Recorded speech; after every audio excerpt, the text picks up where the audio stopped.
All right, Investor Thrive Nation, how's it going? I got David Richter over here, the author of Profit First Real Estate Investing. So, guys, I'm interviewing him because he's in my mastermind that I just joined, and he is the man. He's got this awesome book. And for people that don't know what it is, I brought him on so he could explain it, tell us about his journey, what got him into real estate, and, kind of give us the deets. Go to investorthrive.com right now to check out some of our free training on how you can make money as a real estate investor, or schedule a time with me so we can chat about our mastermind mentorship and how we can help you learn how to wholesale nationwide and grow your business. I read Rich Dad Poor Dad in college. That's what got me, unlocked my mindset. That was the thing that got me propelled into the real estate world. So that was about 10 years ago, 10 or 11 years ago now. Read that in college. And then I started buying real estate, which was awesome. Then joined a company that was doing like 5 deals a month. We scaled it up to about 30 deals a month of like fix and flip, wholesale, turnkey, BRRRR, lease options, rentals. Like we were doing everything and anything in the real estate world. I got some really unique perspective there because I got to sit in a lot of the different seats, in acquisitions, sales, dispositions, property management, project management. And had you everywhere? I was in all those different seats and, in the business, and we were in 5 different states. It was a big operation. One of the last seats I sat in, though, was the finance seat. Once I sat there, I had no financial training or background, which I know sounds funny since I wrote Profit First for Real Estate Investing, but we'll get to that. So I had no formal training on accounting or finance, but I did. I applied myself, and with the CPA would sit down with them and just try and consume and get everything that I needed to know on the numbers. Then once it clicked for me, I was like, oh my gosh, I can read the story of the business through the numbers here. I understand what the profit and loss means and what these numbers mean. And it was horrible when I looked at this business because it was we're doing 30 deals a month, which sounds super sexy. But at the end of the day, we were spending just as much as we were making. And it's so I've seen that at the high level like that, and I've seen investors who are doing 1 deal or 2 deals a month, and they're at that level as well. So through a series of events, I sold all my properties. I had built up a little portfolio, got to start working with another investor in the Richmond, Virginia area, moved across the country from where I was, and we started investing there and became a partner with him. And one of the first things we did was help him with his numbers, cleaned everything up, got in there and made sure that he could know exactly where he stood financially. This also uncovered hundreds of thousands of dollars that were hidden in his books of that he could capture back because he had no idea where all his money was, where his cash was. Turns out he had 70% equity in a lot of these deals, because he had poured a lot of his money into it. And he was like, yeah, I'll take some of that out. So he was able to capture about $400,000, put it in his bank account, and then start buying other real estate and doing the things that he wanted to do. That to me was a light bulb moment because he looked at me and said, now that I know exactly what I'm spending, exactly what I'm making, and I put cash in my pocket, this has been life-changing. To me, that was the light bulb moment to say, okay, I got to help people with this. If I can just let people know what the numbers can unlock for them, that is huge. I've seen it happen now, several times. And so I did. I called a mentor. Mentor told me, hey, have you read Profit First? You should think about reading that, as a framework. So I read it that evening, downloaded it, took 10 pages of notes, says, I love this, and then opened my business, Simple CFO, and poured all the money that I still had in my bank accounts and poured it into this business to be able to bring this message, and to help people implement Profit First. That's where the book was born from, because after a year of having my business and actually implementing the system and seeing it work with real investors and seeing their returns from implementing the Profit First system, that's when I went to Mike Michalowicz, the original author, and said, I want to write the real estate investing version because I've got the unique perspective of doing over 850 deals. Bro, yeah, you've done it. I've done it, so I want to write about it to be able to give people hey, you don't have to be the finance person to get this concept. You don't have to be the accounting person. You just have to be an entrepreneur who wants to keep more money in their actual pocket, not some tax evasion type stuff or any of that. It's how to just freaking manage and control every dollar in your business. And that's where Profit First for Real Estate Investing was born. And that's why I like the system. It's built for entrepreneurs. It's built for the real estate investor. It's built for people to be able to say, I know where every dollar is going in my business. because we're fed the BS line and the BS formula of like sales minus expenses equals profit, meaning I make a sale, I pay everyone else and their mother, and what I have left over, hopefully I get something left over. That's how we live as Yeah. entrepreneurs and investors. Like, we live broke, all the time. We just love that. We think we're risky, and we think it's like this badge of honor, but it's like you're living on the edge all the time, and one deal could put you out of business. And it's like, that's not where I want you. I don't want you thinking you're reinvesting every dollar when all that's code for is like, I'm just going to pile my expenses up and hopefully I don't get burned, and hopefully the deal, as long as the deals keep coming in, we'll be okay. It's like, just Crazy. take a breath, like slow down. Like, this is what we need to learn, the fundamentals of business, which I was just at an event and someone else put it a different way, and I love how they put it. Like, we think we're in the real estate game, right? Like, we get into the real estate investing and we're like, oh, we're awesome at wholesaling or fixing and flipping or buying the rentals or doing the deals. But you're not in the real estate game. You're in the game of money. Real estate is your vehicle. There's lots of vehicles. There's lots of different types of businesses out there, literally thousands of different just types of businesses. But you chose real estate as your vehicle to get money.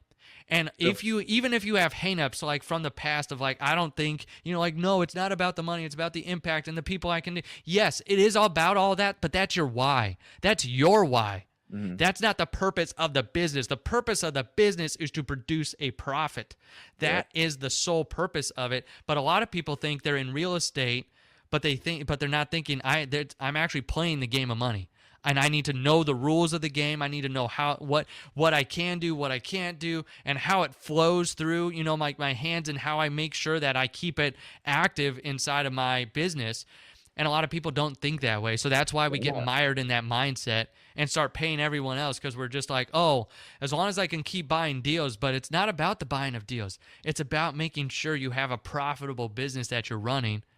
That's why I like profit first, the formula, and the brain space up here where it says, and it flips the formula on its head. It's sales minus profit equals expenses. That's the profit first formula. I make a sale, I take my profit first, and then what's left over is the expenses for the business. It's making sure to focus on the right things first. What is the profit, by the way? Isn't it like 10%? What is it depends. Like, you just ask the lawyer question, because it depends on how big you are. What I tell people is you need to start with wherever you are. If you're already in the game, the real estate, the real estate vehicle, then you need to see, where are you right now? Do you even have 10% of profit? Like, can you start at 1%? If you're just getting into it, then you can kind of manipulate those percentages up front and say, no, I'm going to always have 10% no matter what, and just put that stake in the ground, like to be healthy from the beginning. But if you're already in real estate, you might not be able to start as high as 10%. Is that what you've seen is healthy? Just put the stake in the ground and don't move it? Just I would say at least 10%, yes. Like, when you first start, though, because in the book, Profit First for Real Estate Investing, I give the different levels of businesses, and depending on which level you are, like how much revenue you're making, is the different percentages you should be at, like as targets. Not that you should be there today, but something that you should be aiming for. So like on the lowest level, like if you just started your business 0 to 250,000 in top line revenue and bringing in actual income, then you want to make sure that you're doing 5% to profit, 50% to your owner's pay, 15% to taxes, and then the rest of it, 30% to your operational expenses. So like that's the breakdown. But I want to get to the core meat of what Profit First is, because what I've told you a lot up to this point, besides the percentages, that mindset that we've been talking about, and the formula, and that, like what I was talking about there, is all up here. It's all in the brain space that you have to, it's between your ears, right? And we have to figure that out first, because what I'm going to teach you, this next step that will totally revolutionize your business, is the product of that mindset becoming a habit of who you are. So how do we create that habit? So what system do we put into place? And I just had Nathan on my podcast, the Profit First REI podcast, and he said, like, one of the things you had mentioned was at the beginning of your business, like having the one big bank account. Where everything goes in, right? And that's where I see that all the time in the real estate investing and just entrepreneurs in general. We work with all different types of businesses, and that's where a lot of people just have the one bank account where everything goes in to, everything comes out from, and it's like you're tossing a cash salad. You know, it's like just all the time, like throw some money over here for this, throw some money over there for that. Ooh, I got a new deal in. Good, I can spend it over here. And we're always just, the money's coming in and out. You don't know what money in that pot is for you or for the IRS or like to pay your people or to be able to on your projects. It's like, what the heck is going on? Yep. That's where we have to leverage what we're already doing. You as an entrepreneur look at your bank accounts way more than a financial system because we're not numbers people. Like I even mentioned, like when I first got into this, I was not an accountant or even like that side. I still don't love it. I still don't love like, ooh, I'm this big numbers person. Everyone always says, oh, David's a numbers person. What I love is seeing the light bulb go on and say, hey, this is where you can create the habit of profitability. So I already know you're not the numbers person. So you're going to be looking at your bank accounts and picking up your phone and like logging into your apps, you know, like the banking apps a whole lot more than you would some type of financial software. So we need to leverage that because if you have one account, you have no control. If you have multiple accounts, you can control what goes in those accounts and name those accounts to be intentional with every dollar, to say this is what this bank account is for. I'm going to be intentional about it. So that's where I suggest setting up bank accounts, kind of like the envelope system. Like Dave Ramsey talks about that. It's like the modernized envelope system for business. It's like business finance 101, just to get in place something for the entrepreneur, the owner, to be able to understand where the money's going. And so there's 3 accounts that I open up right away with every business that we work with that I call the golden trio of accounts, which I write about in the book. But I call it the golden trio because I like Harry Potter and Star Wars, these big epic saga stories, right? Where they always have 3 main heroes like Luke, Han, Leia, right? Lord of the Rings, but that one's a little different because these 2, Harry Potter and Star Wars, have 3 main heroes all the time. Harry, Ron, Hermione, Luke, Han, Leia, depending on which trilogy you're in, like they always have the 3 main characters always pushing the story forward for good, making sure good wins in the end. Well, your business and your life is your epic saga. Like you are living it out right now, and you need to be able to win in the end. You need to make sure that something is always pushing you forward. So these 3 bank accounts are for you, the owner, to make sure you're taken care of and that the business is healthy. Those 3 accounts are profit, number 1, owner's comp or owner's pay, number 2, then number 3, owner's tax account. So those are the 3 accounts to set up first to separate out from the other money. And what's the difference between owner's pay and profit? I always get asked that question, so I'm just going to head it off here. Profit is the icing on the cake. It is the reward for you for having a profitable business, for trading 40 hours working for someone else to 80 hours working for yourself. It's the late nights. It's the blood, sweat, tears. It's that making sure that you are getting a return on your business, on the investment of your business, of starting it. So there's 2 functions, though, of the profit account. One is to take up to 50% out of that account every single quarter and do whatever the heck you want with it, because that is your money. Now, profit is not just something a CPA tells you at the end of the year, some fictional number that they tell you on some profit and loss. It's actual dollars in your bank account and being able to take that out. The second function, though, of that profit account is to wipe out debt that is keeping you up at night. If you have debt, bad debt, consumer debt, whatever it might be, that's just like, oh my gosh, I got to get this off my plate, use up to 99% of that on a monthly basis, the profit account, to start just hammering that debt down. So that way you can get that out of your life, and then every dollar, once that's all done, goes back into the profit account. So that's the profit. Owner's comp or owner's pay is to make sure to get you out of your real estate rat race. Like if you're in the real estate rat race right now, just living deal to deal, circling, like running like a dog chasing its tail, then that account will help you know, like if I need $5,000 a month to live or $10,000 a month for my lifestyle, once I start filling up the owner's comp account on a monthly basis with that amount, I can either quit my W-2 job, or like I know that my business is fully supporting me and I don't have to worry. If I'm consistently bringing in the money that I need to live as the owner, that helps me know that I'm getting out of my rat race and helping me to get to, financial freedom, the why we even got into the business in the first place. So Right. that one I would take out on a weekly, bi-weekly, or monthly basis from the owner's pay, because that is for you, the work you do in the business. You should be compensated for that, for the work you're doing as the best employee of the business. Owner's Okay. tax is real easy though. That one's just to pay the taxes at the end of the year, making sure your business is paying the taxes instead of you dipping into your savings to bring to the table, and pay your business's taxes from your personal life.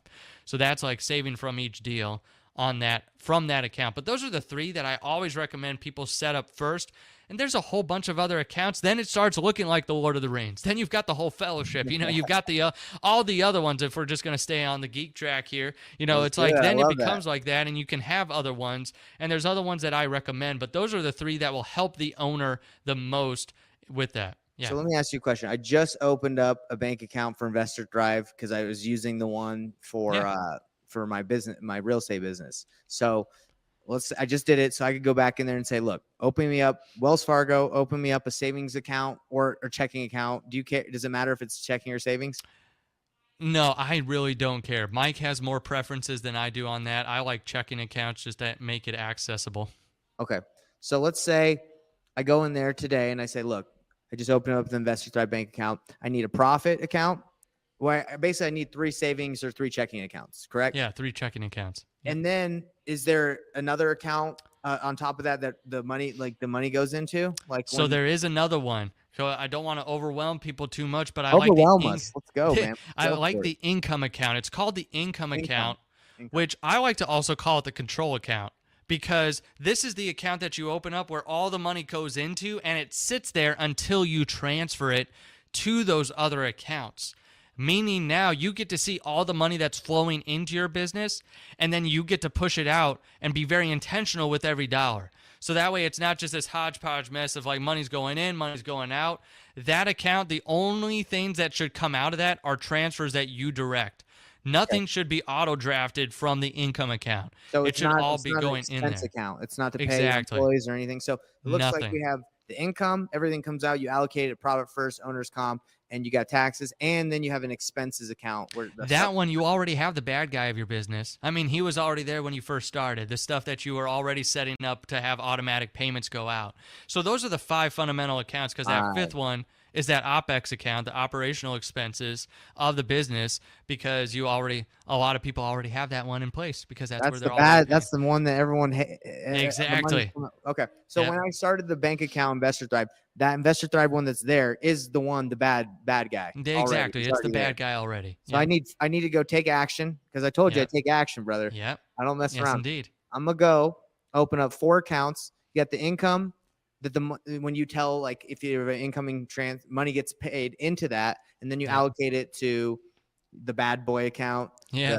the profit, owner's comp, and owner's tax. Yeah, exactly. And then if you pick up the book, you can get like the targets for where you should be depending on the size of your business. Meaning that doesn't mean you hit the targets when you first start the system. You just try and get as close as to those percentages as you move along in the business, as you start setting up this system, because everyone always asks, what percentages should I be at? Well, there's good targets in the book, but start with where you are. Like you if you're at 80% OPEX, you're not going to go from 80 to 40 without a huge structural change in your business. That's So it's extremely useful. I mean, Yeah. if you have like benchmarks, then people will be like, hey, I'm doing decent. Because that's interesting. Yeah. When you said that that company was doing 30 deals a month, but they sucked. Like they weren't doing very well. That blows your mind, right? Because you would look on social media, all these influencers, and if you heard 30, you'd be like, oh my gosh, they're amazing. Yeah. But who cares if you ain't making any money? If you're not making money, exactly. And that's why we have this business. That's why this message. That's why I feel like it's the mission to get this out there, because especially in today's world where we don't know what real estate, with interest rates just keeping climbing and climbing and climbing, it's like, where is real estate headed? And if you have this internally, and you know that for every dollar I bring in, I'm keeping at least 30% of it across these 3 accounts, I'm keeping that.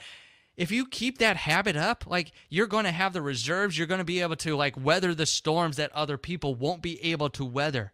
You'll have confidence when other people are cowering in fear. It's like you be able to spring on those opportunities versus saying like, "Oh shoot, that deal just didn't close because the buyer backed out because they're not buying anymore, because of the interest rates or whatever." So it's like having this type of system helps you to make sure you're safe for today, but you're also building profitably for the future as well too. So I got a question. So Yeah. is this an automatic thing that can be done through Wells Fargo or any bank account? Because let's say I sell, for example, 500 calculators. Well, I guess it wouldn't matter, right? Because I get paid through in lump sums.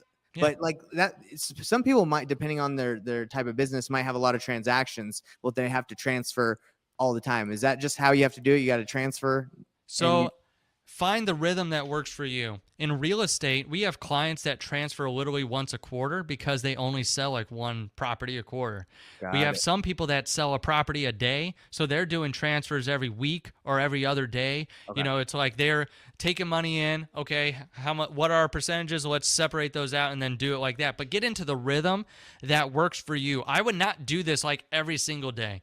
That would be nuts. So like if you're Okay. doing this every single day, you're going to be like, "Oh my gosh, this is a headache, a nightmare." No, let's run it like a business. Like, when are the times that we're going to transfer this? What makes sense for our business to be able to transfer the amount that comes into the income account on a regular basis, and that won't tank our business? Like for me, when I first started my business, it was once a month. Now it's once a week. Like we've grown exponentially, and now it's like we need to make sure that on a weekly basis our buckets are getting filled up, so that way we know where we stand. And that's what it is with some of the real estate investors we work with. Depends on how often that they're closing deals or not. Does it kind of mess up when you do QuickBooks and you have all these different bank accounts? Does it make it difficult to manage all that and within like QuickBooks or bookkeeping software? Not at all. Like I get that question a lot, and usually it's from the bookkeepers that are like having heart attacks of like, "What? 5 or 6 more accounts? What the heck?" And for us, it's just literally it's booked as a transfer from income to these other accounts. Like it's just booked as one time as a transfer, which is a super easy transaction. And QuickBooks is even smart enough to know, like, if you have different bank accounts, set up, but they're all at the same bank, or what they even say, was this a transfer? Yes, boom. And then it's done, and it's logged in there. And then when the transactions happen, like your automatic payments come out, those will still happen like normal, like from the OPEX account, and still be like that. The only things that are added are those transfers to the accounts. And it's like what, an extra 5 seconds of work whenever you do the transfers.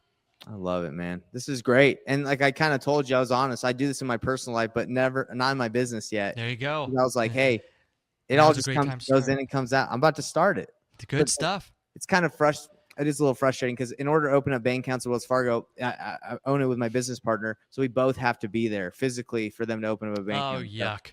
That's There's a lot of frustrating. online banks that you can use as well too. Like North One is one of the official partners of Profit First, just to look into. Now they're a newer bank, so like their technology isn't as crazy awesome as some of these other ones, like a Wells Fargo or a Chase, but they do have the online banking, but they're completely 100% online, where they've got the functionality when you put money into the income account, it actually automatically separates if you have a preset percentage for each of the accounts. So Oh, I like love you that. do it in then, and then it'll just split it out into the other, what they call envelopes inside of there. But there's options like that. That's not the only one. There's a couple others that I don't think Wells people use Fargo as does well that. too. I don't think Wells Fargo I does don't think so. percentages. Some of these big banks don't have that functionality. It's like it's very easy. They'll let you set up the accounts. Like even some of these bigger banks let you do it right online. Wells Fargo probably not, but where you can actually set it up and then you can see it right there online. But they don't have the automatic functions like some of these strictly online banks do.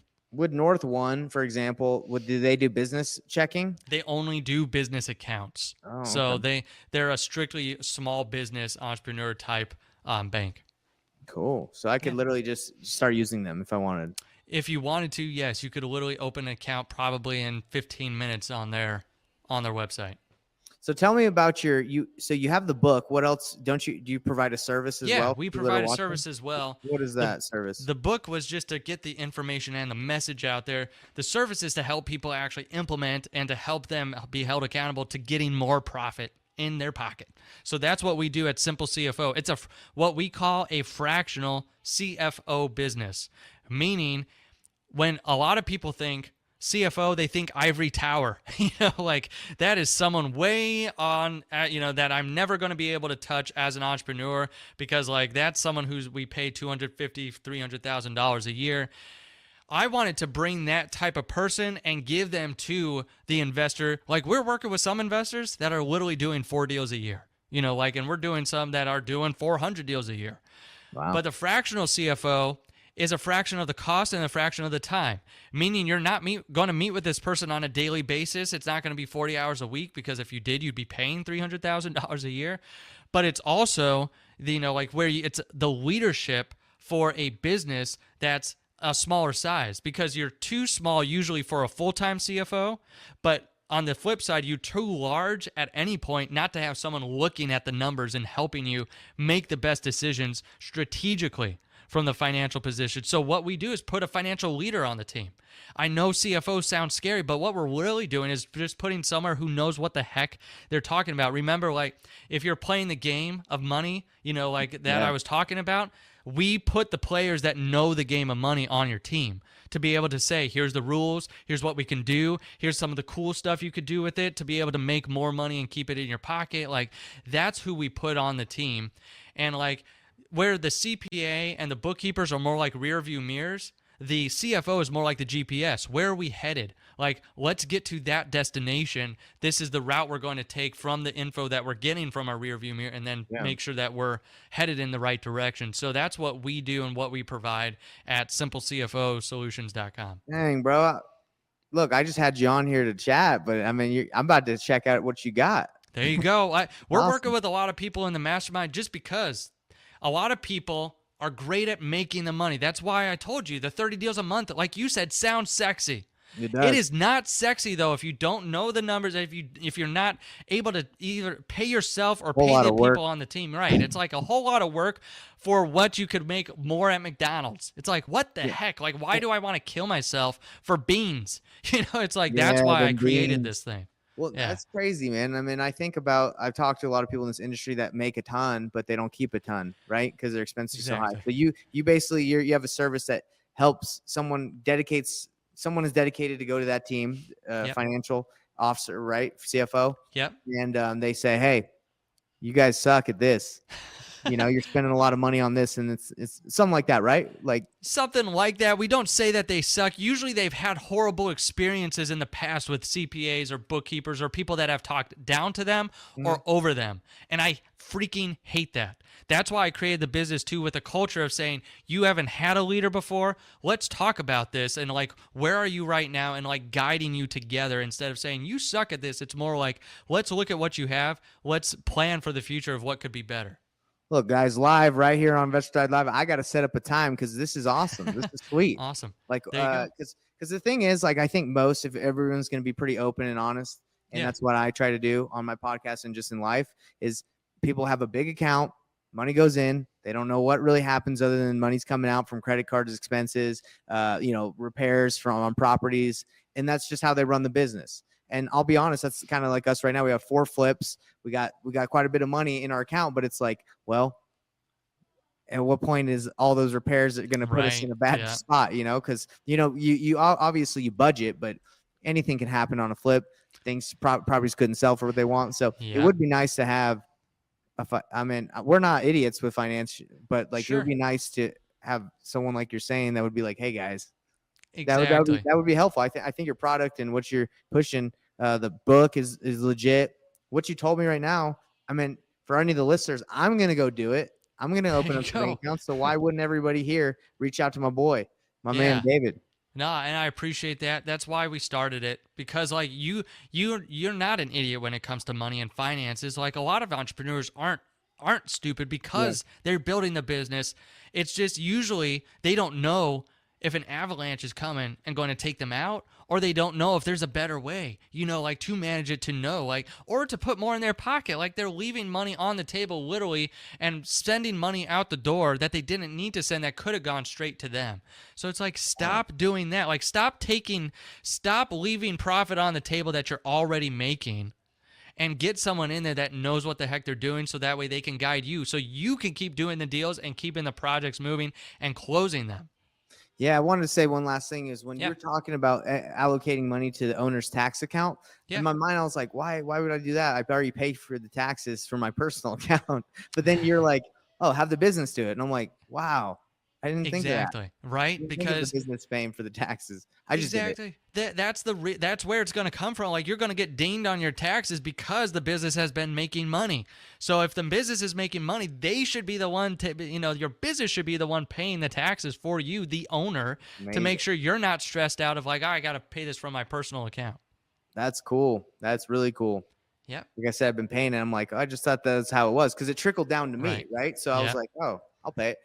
But yeah, dude, this has been really awesome, and I think anyone that will watch or is watching will take a lot of value out of this. So how do we get a hold of you if we want to set up a time to learn about either your book or your CFO service? So the one-stop shop is simplecfo.com or simplecfosolutions.com. They both go to the same site, simplecfo.com, and there you, right in the top right-hand corner, says schedule a call with us, so that way we could see if we're the right fit or not. Like, are we the right fit with what we do and what we provide?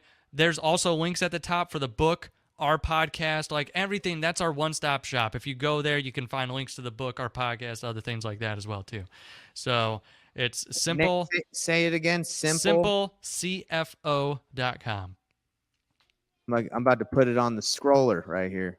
Awesome. We're high tech here. This is good Simple stuff. There it is. Simplecfo.com. Simplecfo.com, which it took me like 2 years to get that URL, because someone else had it, but we got it, and that's why I wanted to make it as simple as possible. You go have to there, haggle with them for it, or one-stop shop. No, it was actually once we found out who it was, the guy was really cool. So, but this is the one-stop shop if you want to either work with us or get the book or just more info from the podcast. We got Robert Ware saying, "Good stuff, Nate, for bringing that to attention, and thanks, David." Well, thank you for listening. Go out and do something with it. Like Robert, go open an account. Like, I love that you got value from it, but like the best value you can give me is going out and starting those bank accounts, even in your personal life, even if you're not in real estate yet and you're thinking about it or you're in the W-2. This is a habit to create as a human being, so that way if you lost everything, you could build it back better and bigger than before. So go out and do it, even in your personal life. Yeah, man. And like I told you, in my personal life, I have this all. I have everything split up, from taxes to health insurance to just like whatever. Right, because your life is it's kind of like a business, but there's different expenses within that too. So travel, my wife loves to travel, so we say, okay, out of everything we make, this % goes to travel. Yep, that's awesome. That's exactly the same thing in the business. Exactly same thing, and I love it. I apply it in my personal life, so it's pretty simple, man. All I got to do is go open up some bank accounts, and again, I do not like Wells Fargo for the fact that we both have to go there, right, and open it up. So maybe I'll check out North One, and I don't know if there'd be issues if I start using them instead of Wells Fargo. Is there like any repercussions to doing that? Not if you're opening business accounts. No, there's no repercussions for that. As long as they're in the name of your business and everything, you can have as many business bank accounts as you want. You're not going to get dinged for that. There's also, actually, I just thought, if you go to simplecfo.com/gift, there's if you put in your email, it sends back to you all the like different bank account or banks that we recommend. There's like a Profit First bank list, like that are usually easier to work with. A lot of local banks in a lot of different states that we put on there. So maybe if you have a bank, do you have one that you recommend most, just off the top of your head? Not really, no, because they're all over the place, and I've seen great banks, and I've seen people, Wells Fargo, say this is awesome. I've also had people that use Wells Fargo as clients with us and say they suck, so it's like, it depends on the banker you're working with too. Like a lot of those small banks just want to like bend over backwards for you anyway. They're like, 10 bank accounts, sure, like let's do it, so it's like, I've had no problem with those. Yeah, I think I don't like about, not that we don't have the money, but the Wells Fargo, they want you to have a balance of like 500 to 1,000. Yeah, I hate that. And I'm like, why? Right? You get that? It's like, what is going on? But And I have Capital One for my personal banking, which you don't yeah, have to have anything, and it's really easy to use, but they don't do business, I don't think. At right. least the last Yeah, time it I talked depends to them. on Yeah. what they do So and anyway, offer. Cool. brother, thanks for your time, man. This has Yeah, been for sure. awesome. And I'm sure we'll get to connect way more often throughout the mastermind. And Yes, indeed. yeah, for anybody, like I said, that's watching this or will watch this, we'll put his info in the description of the YouTube channel and reach out to him. Simple CFO. It's been at the bottom of the screen. You know what to do. Just go for it. There you go. Well, thank you, Nathan. All right. Have a good one, man.